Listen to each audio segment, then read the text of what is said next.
बिस्मिल्लाहिर्रहमानिर्रहीम। अस्सलाम वालेकुम जी, मैं नजमुल हसन बाजवा हूँ। आज 4 मार्च है और मंगल का दिन है। नाज़रीन इकराम, हमारे माशरे के अंदर तकरीबन हर शोबा ख़ाय ज़िंदगी में तकरीबन तमाम रेलेवेंट फील्ड्स में जिनका किसी भी सूरत किसी ना किसी तरीके से पावर कॉरिडोर से कोई ना कोई ताल्लुक है, उसमें इस्टाब्लिशमेंट के टाउट्स मौजूद हैं। इसमें कोई शक व शुबे वाली बात ही नहीं है। कुछ लोग हिडन हैं, कुछ लोग बज़ाहिर बिल्कुल खुलकर सामने आते हैं। लेकिन माज़ी के अंदर हमेशा ये होता था कि मुक़तदरा जो होती थी या एस्टैब्लिशमेंट अपने टाउट्स को इस तरह से एक्सपोज़ नहीं करती थी। उन्हें सँभाल के रखते थे, उनसे काम लेते होते थे, उनसे बड़ा उनको फ़ायदा होता था। उनको उनको प्रोटेक्ट करते थे। लेकिन नाज़रीन किराम, पिछले लंबे अरसे से हमने ये देखा कि इन्हीं टाउट्स को, जिन्होंने बेशुमार जगहों पे फ़ायदा दिया मुक़तदरा को, छोटी-छोटी गलतियाँ करवा के ना सिर्फ़ उन्हें एक्सपोज़ करवाया गया, उन्हें रगड़वाया गया और उनकी जई-तई भरवा दी गई, तोए-तोए करवा दी गई। इसी तरह का एक वाक़या नाज़रीन किराम 21 तारीख़ को हुआ, जो ख़ामोशी से दब गया, दफ़न हो गया, किसी को पता नहीं चला। लेकिन अब एक काम करके, एक बज़ाते खुद एक तरफ इशारा करवा के, सिर्फ़ अपनी अनाओं की तस्कीन के लिए नाज़रीन किराम उस टाउट को ना से उसे कहते हैं उसकी जई-तई फिरवा दी है। नाज़रीन किराम, बगैर किसी बिला तबसरा, यानी कि बगैर किसी डाउट के, बगैर किसी डिस्प्यूट के फैसल वावड़ा को टाउट-ए-आज़म या टाउट नंबर 1 कहा जाता है। ठीक है? ये मैं नहीं कहता हूँ, ये पाकिस्तान तहरीक-ए-इंसाफ कहती है। ये अवाम का बहुत बड़ा हिस्सा उन्हें टाउट नंबर 1 समझता है। उन्हें लगता है कि ये सबसे बड़े टाउट हैं। फैसल वावड़ा के साथ क्या हुआ? कैसे उनकी जई-तई फिरी है? कैसे वो रगड़े गए हैं? कैसे वो एक्सपोज़ हो गए? नंबर 1 आज इसके ऊपर बात करेंगे। नंबर 2, नाज़रीन किराम, इमरान खान को आज जेल में कुछ बताया गया जिस पे वो हँसते रहे, कह-कह लगाते रहे। ये क्या कहानी है? इसके ऊपर भी आपके सामने कुछ लोगों से ज़िम्मेदारियाँ ले ली गई हैं, जैसे मिशाल यूसुफ़ज़ई। बड़ी ही अहम डेवलपमेंट है। पहले मिशाल यूसुफ़ज़ई को काबीना से अलग किया गया, फिर उनसे ज़िम्मेदारी ले ली गई है वापस। यहाँ पर क्या हुआ, ये भी मैंने आपके सामने रखना है। और भी कुछ खबरें हैं जो अहम तरीन है। 5 जजेस वाले केस के अंदर क्या हो रहा है, सुप्रीम कोर्ट के अंदर क्या हो रहा है, बहुत सारी चीज़ें हैं जो आपके सामने रखनी है। लेकिन एक-एक करके शुरू करते हैं। Before we go into details, आपसे एक दरख्वास्त है, अगर आपको लगता है कि हमारी खबरें दुरुस्त हैं और अगर आपको लगता है कि ये जिन्होंने फायरवॉल लगाई है, ये जो हमारे व्यूज़ को, हमारी सोचों को बहुत सारे लोगों तक जाने नहीं देते हैं, अगर आपको लगता है कि हमारी हमारी खबरें दुरुस्त हैं, हम राइट साइड पर खड़े हैं, तो आप अवामी फायरवॉल से इसका मुकाबला कीजिए। ज़्यादा से ज़्यादा लोग सब्सक्राइब कीजिए जिन्होंने नहीं किया, और जितना हो सके इस वीडियो को ज़्यादा से ज़्यादा लोगों तक फैलाइए भी, पहुंचाइए भी। नाज़रीन किराम, हुआ क्या? आपको पता है काशिफ अब्बासी साहब को ऑफर किया गया है। काशिफ अब्बासी साहब को ऑफर किया गया तो उनसे किसी माफ़ी शाफ़ी का मुतालबा किया गया, जो शायद उन्होंने नहीं माना। उसके बाद हुआ ये कि वक्त गुजरता गया, हमें सबको यही पता था क्योंकि उन्होंने पतन की एक रिपोर्ट के ऊपर आकर कुछ बोला है। उस पतन की रिपोर्ट के ऊपर काशिफ अब्बासी साहब को ऑफर कर दिया गया है और काशिफ अब्बासी साहब अब लंबा अरसा ऑफर ही रहेंगे। हमें लगा वापस भी आ जाएंगे शायद, लेकिन नहीं आए। लेकिन नाज़रीन किराम, ये सारी कहानी एक्सपोज तब होती है जब काशिफ अब्बासी साहब की जगह प्रोग्राम करने वाले हमारे दोस्त इशफाक इसहाक सत्ती साहब एक मुआफ़ीनामा देते हैं। ठीक है? और वो कहते हैं कि जनाब, इदारा बड़ा माज़रत खा है। 21 तारीख को जो बातें हुई, 21 तारीख को उससे इदारा किसी तरीके से भी मुत्तफ़िक नहीं है। वो एंकर के ज़ाती ख़यालात थे। ठीक है? अब नाज़रीन किराम, उन्होंने बता दिया, हमें अंदाज़ा था कि शायद उस दिन हुआ है या पतन की रिपोर्ट या फलां, लेकिन उन्होंने कह दिया जनाब 21 तारीख को जो काशिफ अब्बासी साहब ने प्रोग्राम किया ना, वो यानी उन नाम नहीं लिया, उन्होंने कहा 21 तारीख को जो प्रोग्राम हुआ ये वाला ऑफ द रिकॉर्ड, उन्होंने कहा जी इस पे इदारा जो है ना वो एंकर के ख्यालात से मुत्तफ़िक नहीं है। हुआ ये कि नाज़रीन किराम, इंटरनेट के ऊपर आपको पता है पाकिस्तान तहरीक इंसाफ के जो सोशल मीडिया वॉरियर्स हैं वो बैठे होते हैं, और हमने भी थोड़ी बहुत तहकीक की, इधर उधर से जानने की कोशिश की, तो हमने 21 तारीख का प्रोग्राम निकाला। 21 तारीख के प्रोग्राम में जिस पे ये बात हो रही थी नाज़रीन किराम, एक्चुअली उसके अंदर फैसल वावड़ा साहब जो हैं वो मेहमान थे। और फैसल वावड़ा साहब, ये बात छुपी हुई थी, जो कुछ फैसल वावड़ा के साथ 21 तारीख को हुआ, ये मामला छुपा हुआ था। अब नाज़रीन किराम, मैंने वो वीडियो देखनी शुरू की, वो 10-15 मिनट की गुफ्तगू हो रही थी। वो जो 10-15 मिनट की गुफ्तगू थी ना, असल में काशिफ अब्बासी साहब उस वजह से ऑफर, वो उस 10-15 मिनट की गुफ्तगू में क्या हुआ और फैसल वावड़ा किस तरह से एक्सपोज हुए, आइए जरा मैं आपके सामने रखता हूँ। उसके अंदर वो बात हो रही थी तख्ती लगने की। तख्ती लगेगी जनाब, आयन की तख्ती, उन्होंने कहा फलां जगह तख्ती लगी है, तो आज उन्होंने कहा फैसल वावड़ा साहब आपकी भी तख्ती लगेगी। आप ये बताइए आपके पास बड़ी खबरें होती हैं किसकी तरफ से होती हैं? अब फैसल वावड़ा के रंग यहीं पे उड़ गए, उन्होंने कहा नहीं वो हम भी खबरें रखते हैं, नजर रखते हैं, उन्होंने कहा नहीं भाई आपके पास बड़ी खबरें होती हैं, उन्होंने कहा एस्टैब्लिशमेंट की आप बात कर रहे हैं ना। तो फैसल वावड़ा साहब से उन्होंने पूछा, यानी कि मैं उसका लुबे लुबाब बताता हूँ, 10 मिनट की गुफ्तगू थी, उसका लुबे लुबाब ये था, वही फैसल वावड़ा से वो पूछ रहे थे कि भाई आप सियासतदानों को क्यों नहीं चलने देते, यानी कि एस्टैब्लिशमेंट सियासतदानों को क्यों नहीं, उस पर वो डिफेंड करते हुए नजर आ रहे थे कि नहीं नहीं देखिए पूरी दुनिया में होता है। कहा पूरी दुनिया में नहीं होता। ने कहा कहां पे होता है? कहा देखे आफिया सदी के साथ अमेरिका के ने क्या किया? उन्होंने कहा भाई वो देखे वो तो दुश्मनों के साथ करते हैं ना। कोई कहीं भी दुनिया के अंदर ये मिसाल नहीं मिलती कि कहीं पर भी आप अपने शहरियों को अगवा करें, अपने शहरियों को उठाएं, अपने शहरियों के साथ इस तरह से मामलात करें। अब फैसल वावड़ा साहब के पास जवाब नहीं आ रहा था। उन्होंने कहा नहीं नहीं नहीं नहीं नहीं, ये सारी सियासतदान जो है वो एक्सपायर्ड लाशें हैं। तो उन्होंने कहा फिर आप आगे क्यों नहीं आने देते, इस्टेब्लिशमेंट क्यों नहीं आगे आने देती, क्यों नहीं वो जो है ना वो उनको बढ़ने देते? उन्होंने कहा नहीं देखिए इस्टेब्लिशर इस मुल्क की गारंटी है। तो उन्होंने कहा वो तो सभी जगह होती है। उन्होंने कहा नहीं भाई एक टिश्यू पेपर है उसके पीछे ये अपना।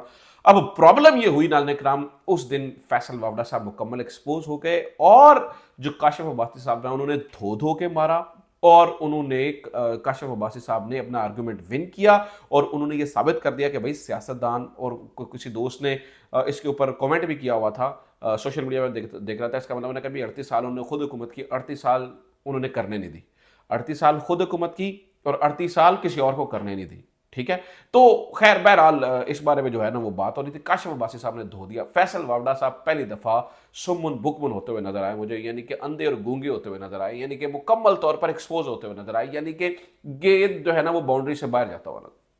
अब ये भी पता चल गया कि फैसल, उन्होंने कहा भाई आप क्यों हैं, आपके पास खबरें, पता चल गया कि जनाब ये इनके ताल्लुका जो है वो कहां पर है। अब हुआ ये कि नाज़रीन के नाम ये बात छुपी हुई थी, लेकिन एक छोटी सी गलती ये हुई कि वो जनाब शायद फैसल वावड़ा साहब की अनाक को तस्कीन देनी थी। फैसल वावड़ा साहब बहुत तो ही फैसल वावड़ा साहब हो गई थी, तो उसके लिए माफी मंगवाना जरूरी था। काशिफ अब्बास साहब ने माफी मांगने से इनकार किया, तो उसके ऊपर इशफाक इसहाक सती साहब ने आकर मुआफ़ी मांगी और फिर मुआफ़ी मांगने के साथ उन्होंने डेट बता दी। अब जब डेट बता दी तो नाज़रीन कराम सोशल मीडिया वॉरियर्स ने वो क्लिप्स निकाल कर सुपर वायरल कर दिए। इस वक्त वो तमाम तर क्लिप्स आपको सोशल मीडिया के ऊपर सुपर वायरल होते हुए नजर आएंगे।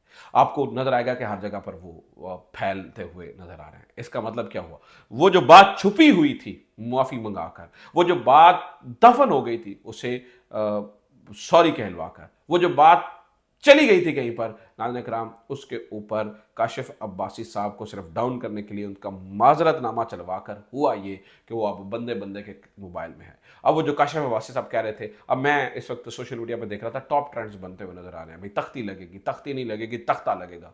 और कुछ तो हमारे दोस्त कह रहे हैं कि भाई फलां का तख्ता होगा, फलां का। उन्होंने कहा, यानी कि फैसल वावड़ा साहब ने ये भी आर्गूमेंट दिया, देखिए ये सारे बड़े करप्ट होते हैं, ये पावर का ये करते हैं वो करते हैं फलां। तो उन्होंने कहा कि भाई एक साबिका DGISI के ऊपर भी इन दिनों यही इल्ज़ाम है, इसके ऊपर काशिफ अब्बासी साहब ने जो है वो क्लीन बोल्ड कर दिया फैसल वावड़ा को, और अब हर जगह पर एक्सपोज भी हो गए और हर जगह पर जो है ना वो फैल भी रहे हैं और इसी तरह से यानी कि बढ़ भी गए हैं, यानी कि सामने नजर आ गया कि ये किसका मुकदमा लड़ते हैं, क्यों लड़ते हैं। काशिफ अब्बासी साहब ने कमाल कर दिया बहरहाल, और अगलों ने भी कमाल कर दिया, अपने ही एसेट को एक्सपोज करवा दिया।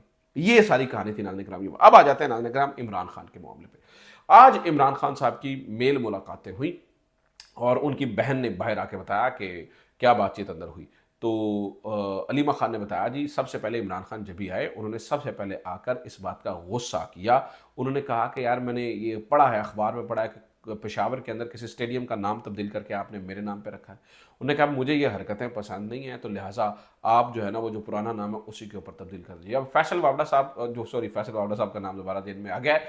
जो गंडापुर साहब हैं, अली अमीन गंडापुर साहब, उनको जो जिम्मेदारियां इमरान खान ने लगाई हैं शायद गंडापुर साहब से वो जिम्मेदारियां तो पूरी नहीं हो रही हैं, लिहाजा इन्होंने खुश करने की कोशिश की कि भाई स्टेडियम का नाम तब्दील कर दे और ये कर दे और वो कर दे और फलाना कर दे, तो शायद इमरान खान खुश हो जाए। इमरान खान को ये काम पसंद नहीं है। भाई आप मरीम नवाज साहबा ना बने, ये काम मरीम नवाज साहबा को सूट करते हैं।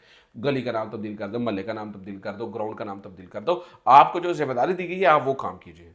ठीक है, तो आज इमरान खान साहब ने कैटेगोरिकली कहा कि मुझे ये बात बिल्कुल पसंद नहीं है, लिहाजा मेरे ख्याल से अरबाब न्याज था पेशावर के स्टेडियम का नाम, अब दोबारा से वो स्टेडियम का नाम अरबाब न्याज जो है वो नाज़रीन का नाम होने जा रहा है। और मैं आपको बता दूं कि ये एक बहुत बड़ी जो इमरान खान की, देखिए इससे पता चलता है। फिर इमरान खान को जब बताया गया कि जनाब खबरें फैली हुई हैं कि आपके कान के अंदर जो है ना वो बीमारी हो गई है और आप बहुत बीमार हैं और ये वो, इमरान खान साहब ये बात सुनकर हंसने लग गए। उन्होंने कहा कि फिर क्या, उन्होंने बताया कि वो जनाब हसन अयूब नामी एक बंदा है तो वो ये सारी कहानी। मैंने नाज़रीन किराम आपको बताया था, देखिए इमरान खान के कानों में थोड़ी बहुत परेशानी है, लेकिन वो इमरान खान को बीमारी नहीं है, अल्लाह माफ़ करे। वो इमरान खान को जिस सूरत हाल में जिस तरह से आपने जेल के अंदर रखा हुआ है वो उस वजह से थोड़ी बहुत है, लेकिन इमरान खान माशाल्लाह सेहतमंद है, तंदुरुस्त है। जिन लोगों ने वो बीमार साबित करने की कोशिश करते हैं, इमरान खान हंसा उनके ऊपर, और इमरान खान साहब ने हंसते हुए जो है ना वो कहा कि उन्हें वाज़े तौर पे कह दो ये सब कुछ वो मुझे डील करवाने के लिए करते हैं, मैं डील नहीं करूँगा। मेरी बेगम से मुलाकात जो है ना वो डील करवाने के लिए नहीं करवाई जाती, मैं डील नहीं करूँगा।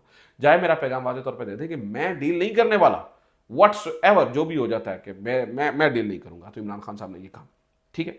तीसरा नाज़रीन किराम, आज बुशरा बीबी साहबा ने जिम्मेदारियां वापस ले ली मिशाल यूसुफजई से। ये बड़ी एक इंपॉर्टेंट डेवलपमेंट है। मिशाल यूसुफजई से बुशरा बीबी ने जिम्मेदारियां वापस। मिशाल यूसुफजई पिछले कुछ दिनों से, कुछ अरसे से, देखिए अल्लाह ताला उन्हें इज्जत दे, अल्लाह ताला ने उनको बड़ी इज्जत दी भी, लेकिन शायद वो डाइजेस्ट नहीं कर पाई। वो उस टिकटॉक्स और मरियम नवाज ऐसे काम और ये और वो और कंट्रोवर्सीज में और बहुत सारी जगहों के अंदर जो है ना वो मिशाल यूसुफजई साहबा जो है वो नजर आई। इस वजह से वो मुझे लगता है कि वो ज़्यादातर मुझे लग भी रहा था कि टिकेंगे नहीं, और आज वही कुछ हुआ, बुशरा बीबी ने जो है वो ले लिए। इसी तरह से सलमान अकरम राजा साहब की जिम्मेदारी लगाई गई है कि आइंदा के बाद मुलाकात के हवाले से ये जो भी इमरान खान के इससे रिलेटेड केसेस होंगे वो सिर्फ सलमान अकरम राजा करेंगे, और सलमान अकरम राजा की जानिब से जो है ना वो पेश किए जाएंगे केसेस को। तो ये भी नाज़रीन किराम आज हुई है। अच्छा, पता ये चला है नाज़रीन किराम, फैसल जमील साहब ने खबर दी है SIFC के बारे में। ये फौजी बैकअप से, आपको पता है SIFC बना हुआ है। तो SIFC के बारे में खालिद जमील साहब ने उन्होंने कहा भाई ऐसा कोई, वो कुछ लोगों की किस्मत होती है वो सोने को हाथ लगाएं तो मिट्टी हो जाती है, शायद SIFC का भी यही हाल है, क्योंकि ज़राअत को उन्होंने हाथ लगाया तो पिछले एक साल में जो कॉटन की पैदावार है वो 35% कम होगी, और जो गंदम की पैदावार है वो 11% कम होगी है। SIFC हाथ लगाती जा रही है, और ये जो है ना वो चीज़ें इस तरह से जो है ना वो होती हुई चली जा रही है। इसके अलावा नाज़रीन किराम, 5 जजेस वाली कहानी सुन लीजिए। 5 जजेस के बारे में पता ये चला है, अब कोर्ट रिपोर्टर्स ये बता रहे हैं कि 5 जजेस ने जो दरख्वास्त दायर की हुई है वो सुप्रीम कोर्ट में लगेगी, लग के लटकेगी, लटक कर फैसला होगा, फैसला होगा तो उसके खिलाफ इंट्रा कोर्ट होगी, इंट्रा कोर्ट के ऊपर सुना जाएगा, और वो लंबी कहानी चलेगी। उसको अभी कोई, और इतनी देर में शायद मोहसिन अख्तर कियानी साहब रिटायर्ड भी हो जाएंगे, ठीक है। और यही जनाब जो मौजूदा चीफ साहब हैं यही काम चलाते रहेंगे, और ये सारी चीज़ें हैं। आखिरी खबर नाज़रीन किराम में, जल्दी जल्दी से सारी खबरें मैंने फिनिश कर दी हैं। जुनैद अकबर साहब के मुतालिक पता चला, जो उन्होंने इंकशाफ किया है कि किसी एंकर को बुशरा बीबी के हवाले से प्रोग्राम करने का कहा गया, किसी एंकर को बुशरा बीबी के हवाले से प्रोग्राम करने का कहा गया, और उस एंकर, वो जुनैद अकबर साहब को उस एंकर ने बताया, तो उसने मना किया, जनाब मैं प्रोग्राम नहीं करूँगा। तो वापस जब घर गया तो पता चला जी, पता करने में कुछ बाद में पता चला कि वॉशरूम में भी कैमरे हैं और कमरे में भी कैमरे लगे हुए हैं। अब उनके घर में कहता है मेरी बेटी भी है जवान, और ये भी सब, तो ये इस हद तक हम चले गए। पता नहीं हम क्या करना चाहते हैं अपने मुल्क के साथ, क्या चीज़ें होनी, आई कांट अंडरस्टैंड। तो ये नाज़रीन किराम अब तक की खबरें। उम्मीद करता हूँ ये वीडियो आपके लिए इन्फॉर्मेटिव रही होगी। अपना ख्याल रखिए। खुदा हाफिज़। पाकिस्तान जिंदाबाद।